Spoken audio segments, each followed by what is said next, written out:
What's up, everyone? Welcome to Back to the Future, the podcast that takes a trip down Philly sports memory lane and asks the question, what if? I'm your host, Jim Montgomery. Welcome to our first post-morning episode of Back to the Future since we buried the 2022 Eagles season. Lots of feedback on the last episode. Not always the most positive, but I'm taking it as a positive. I had a lot of people say thanks for making me feel even shittier about the game, or thanks for making me feel even worse. But then after they got through diving headfirst into that pain and everything, everybody kind of felt better. They were able to turn the page and move on. I will say the consensus was that the Tampa Bay playoff game was still the worst loss in Philly sports history. To me, that I guess the sting when I recorded that was still fresh from the Super Bowl. But I do think those two games for me are right up there. And that Temple game only because I think that Temple game would have been easier to deal with if I didn't have to spend so much time in Buffalo afterwards. So to each his own, but thank you for the feedback. I'm glad I could play a small role in helping you guys get over the sting of the Super Bowl loss. But today, it's time we turn the page, and if you listen to This Day in Philly Sports History, you know we've been doing a Philly Sports Black History Spotlight each day. We've talked a couple times about Joe Frazier, and it's something I wanted to dive a little bit deeper into today, just to get an understanding about what did Joe Frazier really mean to the city of Philadelphia. I had listened to another podcast that was actually done by WHYY or WHYY, the public PBS station in Philly, and it's about the Rocky statue and they covered an episode where they talked about Joe Frazier and how a fictional white character, had more clout in the city than the heavyweight champion of the world. So I really wanted to dive into that today. But a little background on Joe Frazier. He was originally born in South Carolina. He's the youngest of 12 children. His parents were sharecroppers, so that meant they were pretty poor, and especially being the youngest. But as a kid, he had always dreamed of being a boxer, and he wanted to be the next Joe Louis. Due to the family situation, he did move to New York City to live with his older brother. Couldn't find work, so he went to the streets and was stealing cars, selling them for parts and things like that. Eventually moved to Philly. I believe it was with his aunt. I could not confirm it, but I remember from the podcast they had said it was his aunt, and he worked in a slaughterhouse. And what he would do on his breaks and to kind of work out and to get some of his energy out was he would actually punch the sides of refrigerated beef, just like Rocky does in the movie. We'll get more into this later, but he also used to run the art museum steps as part of his workout. So there were definitely some aspects of Joe Frazier that were a part of Sylvester Stallone's vision of Rocky when he was making it. But he always had that love for boxing. Didn't step into the ring until 1961. There he caught the eye of trainer Yank Durham. He was raw, but he had a ton of potential, and he could see that he could be something big. So Durham, under his tutelage, Joe Frazier was able to really hone that left hook that was just devastating for him. And he taught him to shorten his punches, which I guess gave him more power and allowed him to get in closer. But also, and that is something you'll see in our interview later that gets discussed, because his punches were shorter, it did tend to leave him more susceptible to getting hit in the face. But he did go on. He won the gold medal in the Tokyo Olympics in 1964, turned professional, and in 1968 he won the New York State Athletic Commission heavyweight title, in part because Muhammad Ali was famously stripped for protesting the Vietnam War. For the other big belts, there was a tournament which everybody kind of, I guess it was I forget whether it was 8 or 16 person tournament to see who would get those belts. He didn't agree to fight in that tournament. And partly because he didn't agree with why Ali was getting stripped and didn't want to win the title that way. So Jimmy Ellis won that tournament. Uh, Joe Frazier fought him in 1970 to win the WBA and WBC heavyweight championships. And ultimately, right around this time was when Ali was finally able to successfully petition to get his license back. So it set up, you could see it coming on the horizon. If there was HBO and social media and all of that stuff back then, they would have been promoting this fight as soon as Joe Frazier won and Ali got his, even probably before Ali got his license back. It would have been so hyped up. As it stood, this fight was hyped up as much as you could in 1970, 1971. So they did fight at Madison Square Garden. Ali lost to Frazier, but then Frazier, he was the world defended his world championship against Ali in the fight of the century. It was a phenomenal fight. You can actually see clips on YouTube or do some Google searches. You don't see boxing like that today.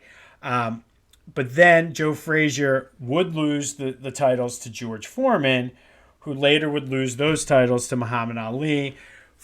Joe Frazier and Muhammad Ali would fight 2 more times. He would also fight George Foreman again before he retired in 1976.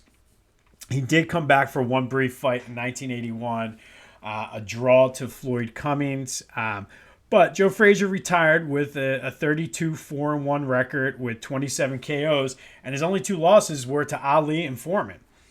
So afterwards, he was able to buy his gym and brought a lot of his expertise to youth and young fighters in Philly, including his son, Marvis. He did train a few Golden Glove winners. I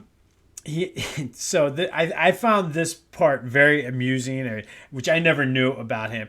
But he was very stylish in the sense that he wanted to look good. He wanted to dress in the nicest clothes, fur coats, and things like that at the time.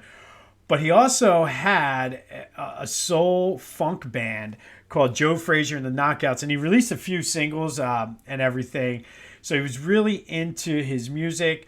Another thing that people don't know is, and maybe the optics of it at the time were not good, but he did go to the White House, visited with Richard Nixon, got his picture taken. But while he was there, he did ask for him to step in and reinstate Ali.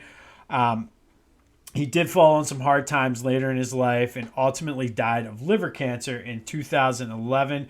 But he left behind this huge legacy, which really, like I said, once they mentioned that in that podcast, it really got me thinking, like, why is this dude not more well recognized and well renowned in Philly? Even to the point where I guess I knew it, but I never associated it. Like, I was an Eagles fan, I was a Phillies fan, Sixers fan, Temple basketball. Never really associated like, okay, Joe Frazier is a Philly fighter, I should be a Joe Frazier fan. Now, part of that I'm going to get into in a few minutes is because my dad was such a huge Ali fan, so I had that going. But then, like, I got into Bernard Hopkins when he was fighting. So it didn't make any sense to me as I got older. And once I realized, why was he not well regarded in Philly as some of these other guys? And I mean, Christ, you have Rocky, who doesn't even really exist, having statues and basically is the pump up music and the video package they use to get everybody ready for the game at the Eagles. And here's Joe Frazier, whose legacy is he's one of the best, probably top 5, top 10 heavyweight boxers of all time. He's an International Boxing Hall of Famer. He was honored in Rocky. Rocky recognized it. Like, in the movie, he hits the sides of beef. He uses the Art Museum steps. He gave him a cameo. He was, not many people can say this, but he was honored at an episode of The Simpsons. For Mike Tyson's Punch-Out, Mr. Sandman, the second to the last guy, who, for my money, other than Mike Tyson, was harder to beat than Super Macho Man. I could always beat Super Macho Man. I'd never beat Mr. Sandman. But Mr. Sandman, that's a whole different topic. But Mr. Sandman on Mike Tyson's Punch Out is loosely based on Joe Frazier. He's from Philly. He has the jab and the hooks and everything. And they finally did put a statue down at Xfinity Live for him. But like I said, like with all of these accolades and accomplishments, and especially in Philly, as fans, mostly if you're listening to this, you have some connection to Philly fans. Whether you're a Philly fan yourself, you live with a Philly fan, you lived in Philly, you know me, and I'm a Philly fan, but you know how passionate Philly fans are. So why is he not more beloved in Philly? Even with the statue, which was put up in 2015, unfortunately, 4 years after he died, so he never even got to see himself revered in that way. But we have a statue of Rocky. Like, it just doesn't to me. Like, I wanted to find out why. Like, to me, it just doesn't make sense. So I figured, where am I going to start? And as someone who grew up in this area, 4 for 4, as they like to say, Temple basketball, Temple football, love all the home teams. I figured, since Joe Frazier and Muhammad Ali are so intertwined, why not ask the biggest Muhammad Ali fan I know, my dad, and ask him what his thoughts are? Because as an Ali fan, and especially back in the 70s, you were either Ali or Frazier. You couldn't necessarily like both. I know later in life they made up. I know later in life even my dad like really respects Joe Frazier and everything. But why wasn't he as beloved as Ali, especially the way that Philadelphians embrace their sports heroes? Like I mean, they didn't do it with. It took years later with Mike Schmidt, but like all think about like Brian Dawkins. Everybody loves him. Could he have played better? Yes, he's a Hall of Famer. He didn't. You know what I mean? Like, we love our heroes, especially when Nick Foles. Like, we love these guys who aren't necessarily great, but played well in certain situations. Why not Joe Frazier? So, without further ado, let's go see what one Philly area legend has to say about the other. Let me get my dad set up, and we will go and see what he thinks and what he has to say about this. All right. Well, thanks for joining me, Dad. I appreciate it.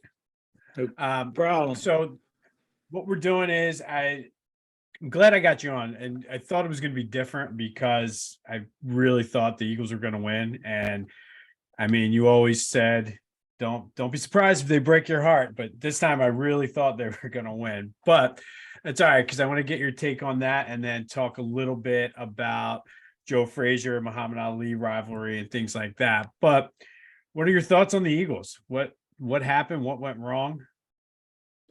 Well, I think the main thing was they didn't adjust in the second half, and Kansas City did. That was the main thing. The defense doesn't seem to be working, so you got to make some changes. I think the offense did, they did pretty good, but it just, maybe they're not meant to be the favorite. Maybe they're always meant to be the underdog. They seem to play better that way.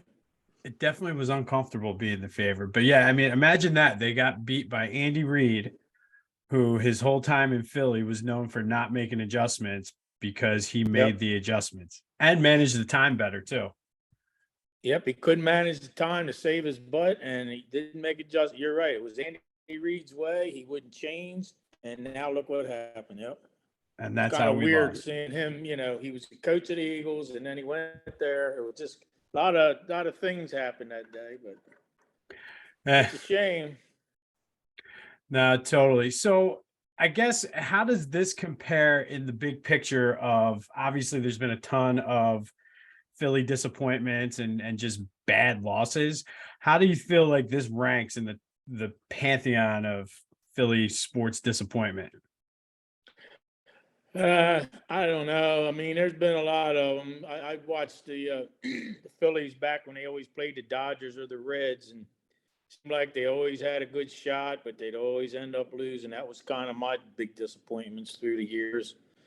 The first Super Bowl, that was that was pretty bad. But trouble with that team was built to beat Dallas, and because Dallas was always there, that team was Hmm. actually built to beat the Cowboys, and they had nothing left, I believe. And that was probably my biggest disappointment as far as that first Super Bowl.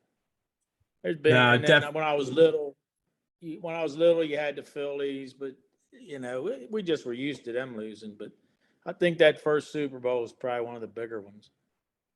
no, totally. And I thought that same thing. And I'm glad you said that their Super Bowl was beating Dallas that year. Yep, And once they did that, exactly. they sort of were. Yep, that was it, and And that I was think, that was the team you had to beat. right. No, and I think even the Donovan McNabb Super Bowl team, I think because they lost so many times getting there, when they Hmm. finally beat the Falcons and got there, they were done. Yeah, and they could have pulled that one out. Uh, I think they could have pulled that one out a few plays here and there. I mean, they didn't get blown away. So No, the first one was ugly. They got blown out by the Raiders, and that. But I think they could have beat that one, won that one, but it just didn't go their way. no, but so speaking of the Eagles, before we get into more of the boxing stuff, what do you remember about the 1960 team with Chuck Bednarik and those guys? I don't remember too much about it, just what I would hear on the news, because back then we didn't really watch football. Um, I was only 7, but I did, and my dad wasn't a big football fan. He was a baseball fan. Football really hadn't caught on that much yet. But I remember hearing Chuck Bednair, Concrete Chuck, they called it, Concrete Charlie, Pete Retzlaff, I think he was a receiver, Hmm. Norm Snead, the quarterback, and Tommy McDonald. They were kind of like the 4 names you would hear a lot of on the news, but really didn't pay much attention to them back then. They just really, Phillies were the big game in town back when I was growing up. Gotcha. So speaking of that, what do you feel about the 64 team and that whole collapse? That was I was still young then, but I was really starting to get into it. We would watch the Phillies. Back then, we only had 3 channels, 3, 6, and 10. And on Sunday afternoon, the Phillies would be on. We'd sit in the den and watch the Phillies if we weren't outside playing ball. And it just seemed like they always lost. But that year they were winning. And, from what I could hear from my father and different older guys talk, it really looked good. And then at the end there, see them go. I remember Dick Allen. Back then they called him Richie Allen, Hmm. and man, he would hit them, and he just had so many characters on that team. Clay Dalrymple. Now I remember Jim Bunning. He was a good right-hander, and then Chris Short was their left-hander. I could remember a lot of the names. Clay Dalrymple was the catcher. I have his autograph somewhere. I saw him in person. It Nice. just seemed like one of the Phillies teams that like they have now, where you have a bunch of characters get together and they just seem like they have a good year. That seemed like that's how they were going, but in the end, they just only needed one win really, and they just couldn't pull it off. They were pitching guys every other day. They did everything they could, but they just couldn't pull it off. The curse of Chico And Ruiz. yeah, yeah. And they had Tony Taylor, Tony Gonzalez, Johnny Callison.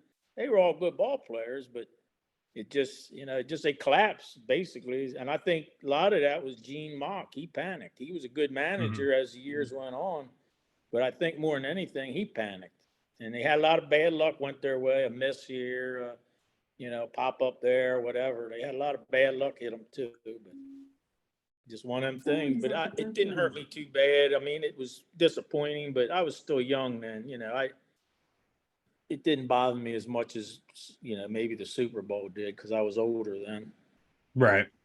So, so speaking of that, I did read somewhere that Dick Allen said that after Chico Ruiz stole home, he was like, that was it. He was like, we just kind of knew we were going to lose, and it was just how were we Yeah. going to lose today? Yep. And once that mindset kicked in, they just expected every day to go out and lose, and once that happens, you pretty much once it gets in your head, you're done. You lost it, Right. and it was a shame, but that's the way it goes.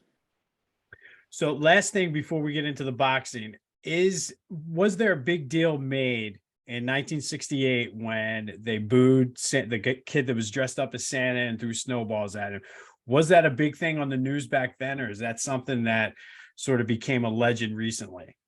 I think it became more of a legend recently. I mean, I don't really remember. Like I said, back then we didn't really watch football. You see it on the news, you might hear the score, but like I said, we only had three channels. I'm not sure they were even on that much football back then.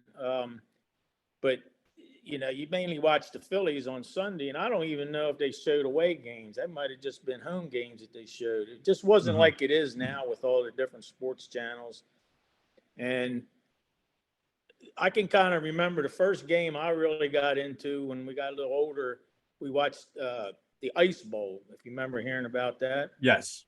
That was kind of the first football game that me and my brother actually watched. And you had rabbit ears back then, black and white, little portable TV down the basement. It was coming in and out. You barely see it. It was snowy, but that was kind of my first remembrance of actually watching a football game on TV. So the Eagles really, like I said, Phillies were the game in town then. Even the Sixers till the mid '60s, they weren't even that popular as far as Right. it was mainly the Phillies.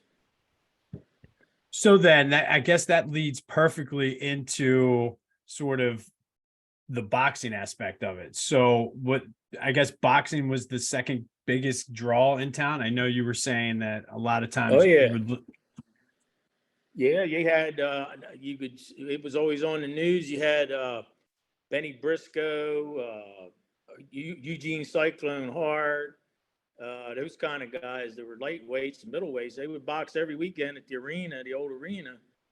And when you see these movies of the old arenas and all, we were down there when we were younger watching wrestling, and it's true. Back then, there was no smoking rules. You could smoke. You could barely see the ring half the time because of all the smoke, and but that was all local boxers. They never made it out of Philly. It was just mainly all at the Blue Horizon gym and the old arena, and they Mhm. never really made it out of Philly. But they were some good boxers.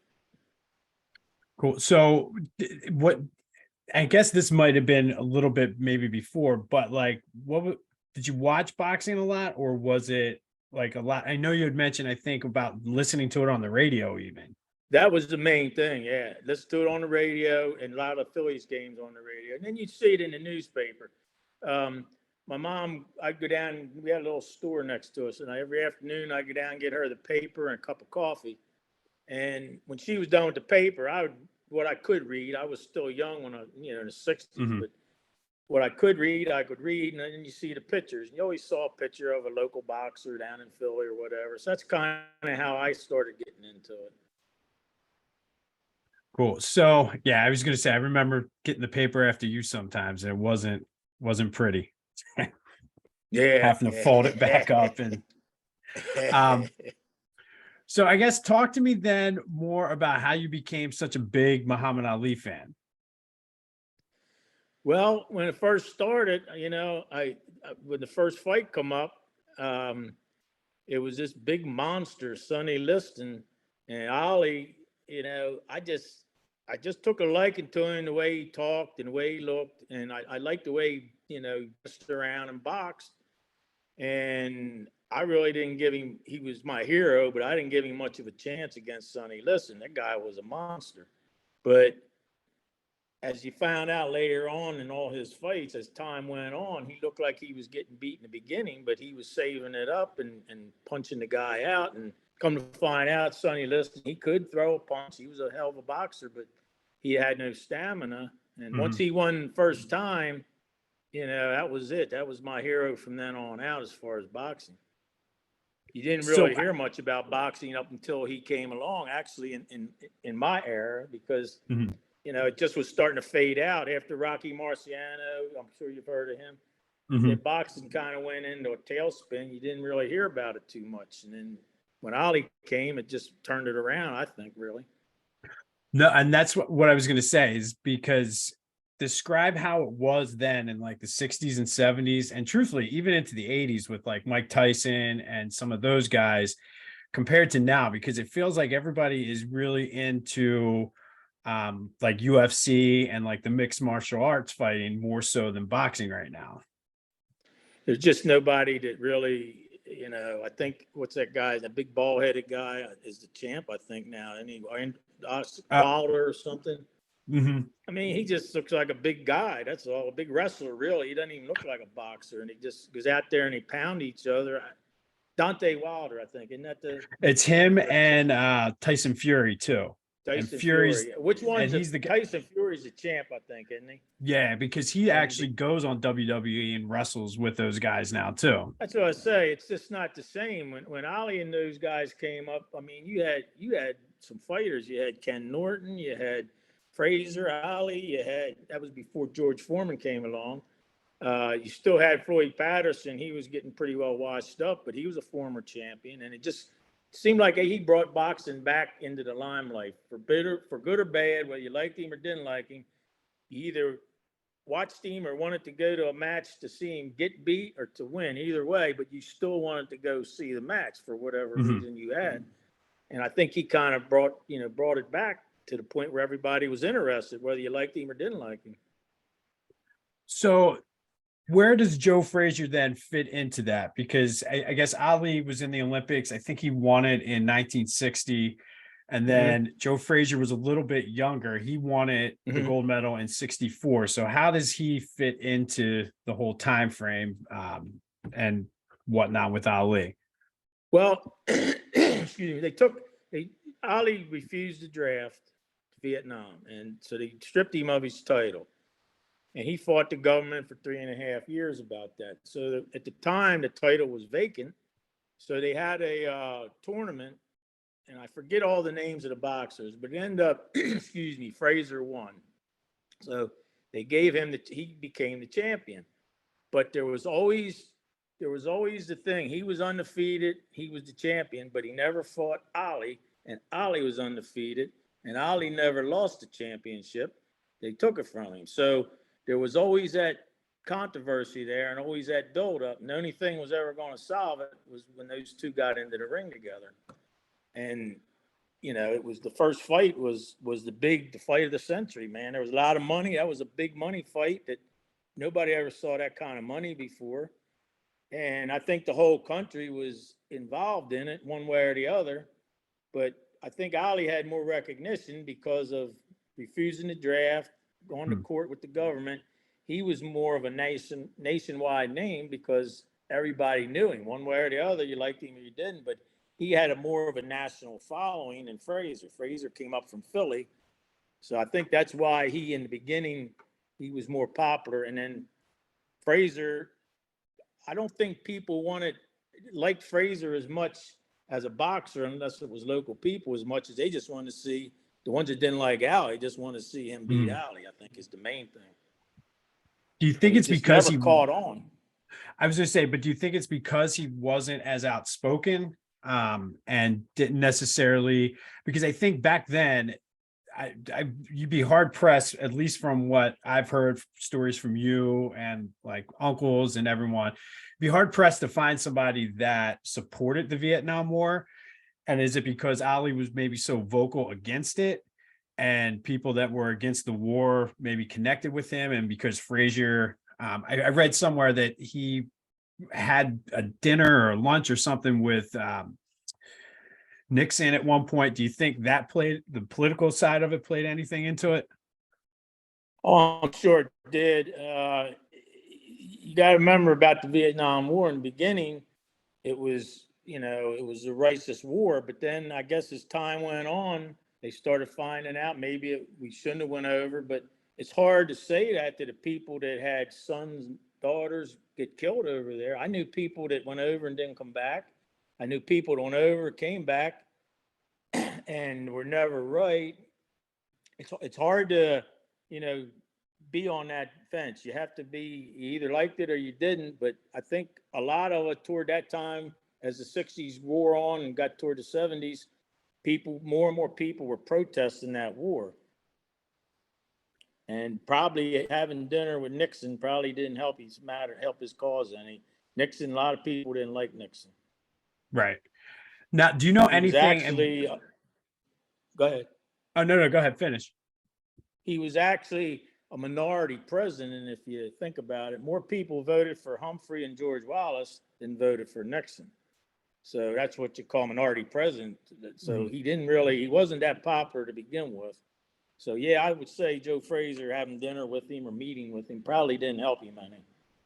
Well, and that's what I was going to say. So, like, he probably didn't do himself any favors to anybody, whether it's nationally or even in Philly at that point in time.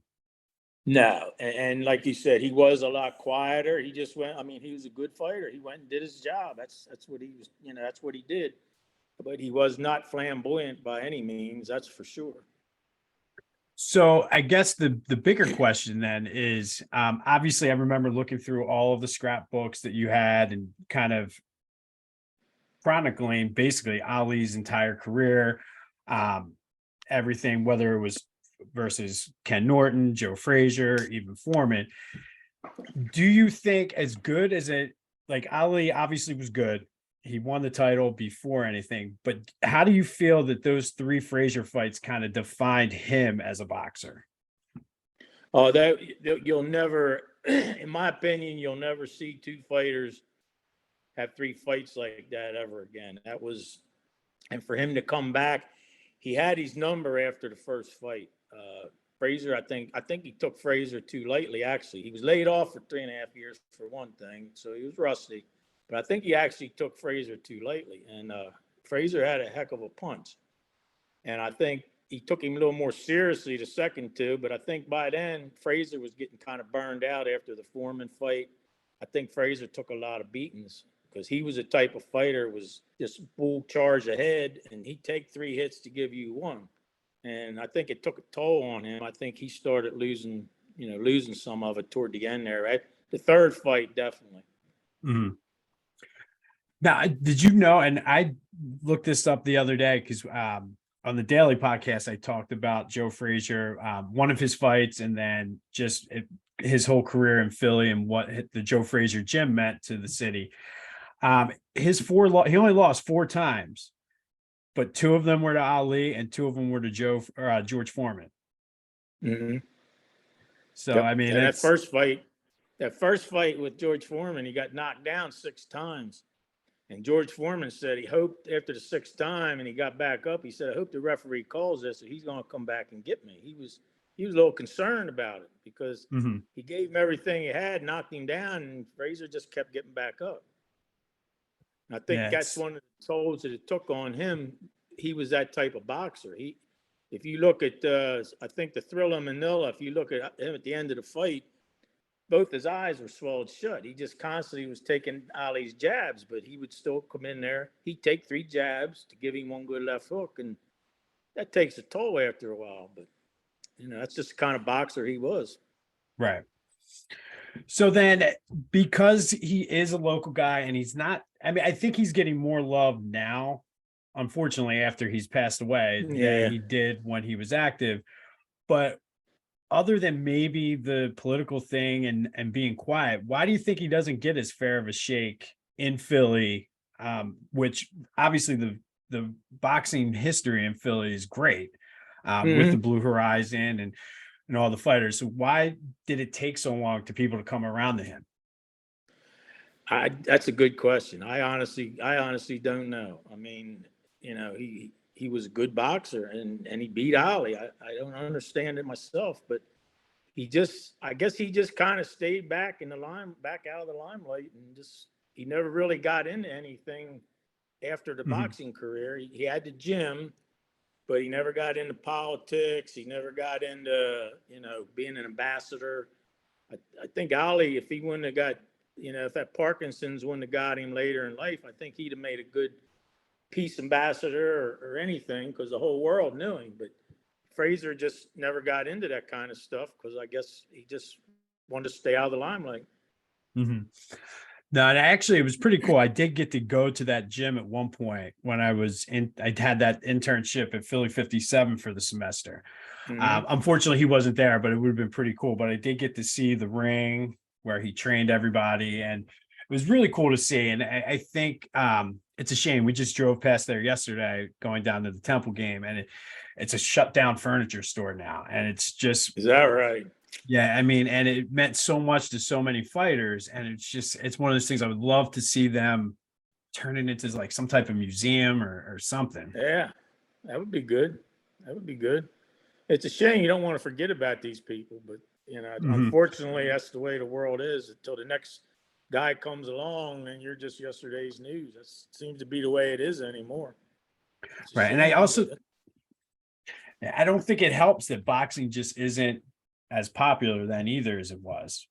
nah, it's not as popular, and everybody's starting to go with all this safety. I mean, you see it in football, you see it in all the sports where they're trying to make it. And I understand making it safer. I understand all that, but I don't know how you can make boxing safe unless you just ban it because it's two guys punching the heck out of each other, and Hmm. that's the sport. Like football, they're making it safer all the time, but you're still going out there and you're knocking somebody over at full speed, and he's going full speed. It's just the nature of the sport. I'm not sure how much safer you can make things without just stopping them. So I think more and more people are just not getting as interested in boxing. Plus, like I said, you don't have any. I named two guys. That's the only two I really know of that are heavyweights Right. that are boxing. And the only reason I know about them, a friend of mine at work when I was still working, he was still into boxing, and he kind of turned me on to them and explained them to me, or I probably wouldn't have even known about them. But those two names stuck in my mind, basically because of a friend of mine at work. I've never That saw either one of them fight. I've never seen either one of them. So, you know, I mean, I'll be honest, they're probably the only two heavyweights that I know of. Everything is still, and then even the lightweights, you still have. I didn't realize this. Why can't I think of his name? The Filipino guy who's also the president over there. Why can't I think of his name? is he an older guy, older boxer? No, he's. I mean, he's older now. Let me look it up. Why can't I think of his name? Not Oscar De La Hoya. No, Manny Pacquiao. Okay. He's like almost 50, I think, and he's still boxing. And it's like I because can there's believe it. nobody new coming up. Mm-mm, mm-mm. And I and I don't know why that is. Whether younger guys just aren't taking an interest, it's hard to say. It's a tough sport. I mean, unless you're really good, you're not going to make the money. And to go in that ring and get beat up or beat somebody up just for a few dollars, unless you get the big fights, I guess a lot of Mhm. people are just turning away from it. No, it's a shame too because like the Joe Frazier thing, and there's another guy in Southwest Philly that has a gym, and it gets kids off the street, teaches them discipline. Yeah. But like you said, I guess the safety and the money aspect of it, it's not necessarily profitable. Nah. Nope. That's a shame, but that's just the way it's going. Got it. All right, so almost done here, but is it fair to say then you think that we've seen the glory days of boxing are behind us? I think so, at least in my opinion. Like I said, you had back then you had Fraser Ali, of course. Then you had Ken Norton. You had another one people forget about is Ernie Shavers. Um, Ali said he hit him so hard his grandmother felt it back in Africa. That's how hard he hit him. I Mhm. mean, guys, you forget about guys like that. Um, and Ali was just so colorful. Whether you liked him or not, he still was colorful. He always would come up with some kind of rhyme or quote, and I think you just don't see that nowadays. No, I mean, wide receivers seem to do stuff like that a lot, but it's still Mm-hmm. not the same, I guess, in Nah, boxing as it was. nah. And they get one good hit from a defensive back, and then that shuts them up for Yeah. the rest of the game usually. So, but it just another thing with boxing, like you said, even football, you got 11 guys out there with you. On and boxing, it's just you and the other guy and the ref.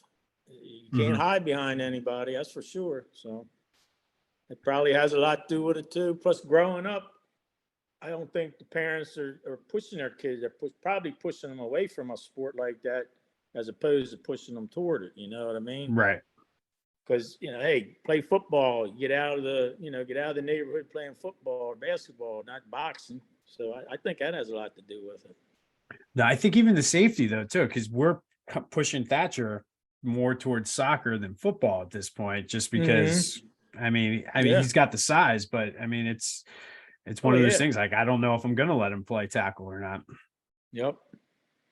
And that's a hit and miss. I wasn't allowed to play tackle. My parents afraid I got hurt, so I got to wrestle. Well, I tore my knee up wrestling, so Right. that's a chance you take, I guess, no matter what you do. But maybe I wouldn't have got hurt playing football. Who knows? But I think if you like soccer better than football, he's probably better off. Yeah, and I don't think Abby would let him do any boxing anyway. Nah, nah. That's just it. He's probably gonna do enough as he gets older anyway in the Oh yeah. playground or something. So All right. So, any last thoughts on Frazier and Ali and their battles? nah, just that I don't think one would have been near as popular without the other. I mean, they just happened to both come along at that same time in history, and Ollie still would have been good. Fraser still would have been good, but I think they made each other great, in my opinion. And just the three fights that they had, I think, are just all three of them are classics. And I just don't think you're ever going to see that kind of boxing again. I really don't. Right. Well, they don't. They used to do 15 rounds. They don't even do. Yeah. A lot Yep. of times now Exactly. it's 10 rounds. Yep. Exactly. A non-title bout was 12, but the title Mhm. bouts are all 15 rounds. Yeah. Oh yeah. Yeah. Now If they've you they've think cut it about down it, a lot. yeah, if you think about it, pounding each other for 15 rounds, and they went the distance, all of them. That's a lot of boxing, a lot of Definitely. pain. That's as you can see what happened toward the end. Rest of his soul, Joe Frazier, he had trouble talking right because you could tell it took effect on him. And of course, you saw what happened to Ali. Right. Uh, it was amazing that he lit the torch the way he was shaking, but that was kind of a cool moment to see him be able to at least do that. But his life wasn't like it could have been because of all the shaking, and it just takes a toll on him. That's all. Definitely. All right. Last question. Completely unboxing related. Giants or Cowboys? Who's your most hated rival? I think the Cowboys, the Giants are a pain in the butt sometimes, but they got a lot on the Giants sometimes. Miracle to Meadowlands and whatnot. They had their fill beating the Giants too, but the Cowboys, it just seemed like they're always there, a thorn in your side, and they just are so arrogant most of the time. You know what I mean? And I just Oh, they've been arrogant even after the Super Bowl. yeah, Just yeah. So I definitely go with the Cowboys. I just don't like the Cowboys. That's funny. And I feel like I grew up in that one little sliver when I started watching. It was when the Giants had Phil Simms and Hostetler and they won Mm-hmm. before the Cowboys got good. And I've just never liked them since then. But I think it's more, I know more Giants fans than I know Cowboys fans too. Yeah, yeah. And like I said, we beat the Giants, but the Mhm. Cowboys for a long time just couldn't beat them. And like I said, they're arrogant. And when I think what happened a lot with those back in the day, somebody coined the phrase "America's team," and I think when they did that, that set them up against their four because I'm America and that's not my team. And when they said Right. that, I think that alienated a lot of people. So I think anymore is one or the other. You either hate the Cowboys or you love them. There's no in between. You know No, what I mean? I So, would agree with and that. that's not just for people from Philly. That's wherever you're at. You either love them or you hate them. That's it. There's no in between. No, totally. All right. Well, thank you for coming on, talking a little boxing. No Definitely have to have you problem. on again because I want to get more into some of those Phillies teams in the '60s and Oh maybe yeah, even talk some Cowboys then. the Phillies. Yeah, and the Sixers. Don't forget the Sixers. I watched those that whole season, '67. Every day I get the paper and see they were 10 losses and 13. No, I think they only had 13 losses, but it was those Mhm. and them and the Celtics. Every day. That's only two things I watch in the standings: the Celtics and the Sixers. So yeah, that'd be good, So did they? interesting to talk about. We'll have to go. Well, I'll have to have you on to talk about that. But I mean, were they on Okay. TV more? like than what maybe football was No, back then? no. They weren't. The only reason I got that was out of the newspaper. And you'd hear Hmm. it on the radio.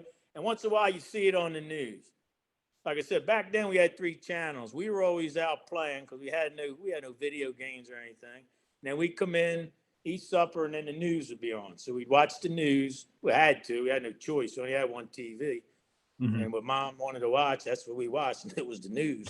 So you pick it up there, you pick up the sports and whatnot, similar to what we have today. But and that was where I got a lot of it. And then, of course, like I said, the newspaper. And but yeah, you didn't really watch the Sixers. There wasn't much football. It was mainly just baseball, and that was on Sundays. That was about it. There was no Monday night games, Thursday night games, Right. anything like that. But anytime other you wanted to listen to radio, Phillies, you listen to them on the radio. And we had those little Awesome. transistor radios about that big. Hmm. And AM, that was all they were. AM, they were scratchy and creaky, but you could make it out. Old Buy Some, and that was before Harry Cow's Buy Some Hmm. and Richie Ashburn and those guys. But that was it. Now you got all these channels, and you still have nothing on to watch. I mean, there's always some. I saw cornhole on the other day. Yeah, once in a while I watch that. I see if I can catch that channel, I watch it. That's pretty cool. But it's something. Yeah, All I'm right. retired, so whenever you want to talk, I'll be all right to talk to you. Sounds good. I'll have to hear. All right. Give me feedback, guys. Let me know what you want to hear. Hear the wise wisdoms of Jim Montgomery. All All right. right. Well, thank you. Oh, you're welcome. I'll see you later. All right. All right. Well, that definitely was fun. And I definitely am going to have him on again to talk about those 67 Sixers because as much as I heard about Ali when I was a kid, I definitely heard a lot about those 67 Sixers and how much Wilt Chamberlain, how they were the greatest team ever assembled and everything. And I grew up in the time with Michael Jordan, and he was on those Bulls teams with not back to back, but the three-peat, took a couple years off, and then the three-peat. And that's all I heard. Well, they're good, but they're not as good as Wilt. So I definitely think it'd be fun to have him on to talk some basketball. But what do you guys think about Joe Frazier? He brought up some good points about why maybe he's not as beloved. And I do also think that Joe Frazier, part of it was he just wanted to come in. He boxed. That was his job. He did what he had to do. And then he went, whether he was into fashion, his music, whatever. And that was the extent of it, where Ali was more of the quote unquote celebrity. I think Ali would probably fare well in today's sports world, where I don't know if Frazier, it seemed like he was more of a private guy. So maybe that played a role in it. He didn't put himself out there. But I think you could make the argument that, and I'm comparing him to Rocky now because Rocky doesn't even, is a fictional character, but you could make the argument that Joe Frazier is the ultimate underdog as well. He grew up to a poor sharecropping family in the South. He was the youngest of 12. He moved to New York and was stealing cars for parts and selling the parts to the junkyard. Worked in a slaughterhouse, was discovered because the trainer thought he had potential, won Olympic gold, won the heavyweight title, only lost to 2 men ever in his life. So, I mean, I think there could be something there. There are more similarities than I think people realize between Joe Frazier and Rocky. But let me know what you think. Be sure to like and subscribe to the podcast wherever you get your podcasts. Be sure to check out This Day in Philly Sports History. Every day in February, we're looking at key figures, teams, and moments in Philly sports Black history. I plan on doing something very similar in March for Women's History Month. Don't forget, next week, I mentioned it once, but I'll mention it again. There will not be a Back to the Future next week. I'm going to be on vacation in Mexico. So it'll be a great time for you guys to catch up on anything you've missed. We're 31 episodes deep now. So go back. We're going to kind of take a break, go to Mexico, have some fun in the sun, rest, recharge, and then go full steam ahead for the NBA playoffs and Major League Baseball. And don't worry, you can still get your fix of me if you want, and these daily tidbits, because this day in Philly sports history, I'm still going to have a new episode every day, albeit it might be a little bit later than usual. It might not quite be the full 10 minutes. I might be having a drink with an umbrella in it or in the video if you like to watch, but I will be recording new episodes the entire time I'm down there. There just will not be a Back to the Future. I have some cool things coming up for Women's History Month in March. We'll have our Major League Baseball preview. Can the Phillies repeat as National League champions and ultimately possibly bring home a championship? Or are they going to lose in the finals just like everybody else in Philly seems to be doing? But be sure to check me out YouTube, TikTok, and Twitter at Jimbo_Mont. Instagram at Philly Jimbo. Let me know what you think about the whole Joe Frazier story. Is he as beloved as he should be? Is he beloved just enough? Should we love him more? Should we love him less? Is Ali the greatest? And is it not a big comparison? Let me know.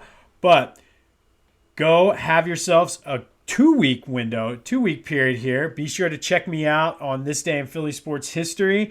And until next time, I will see you when I see you.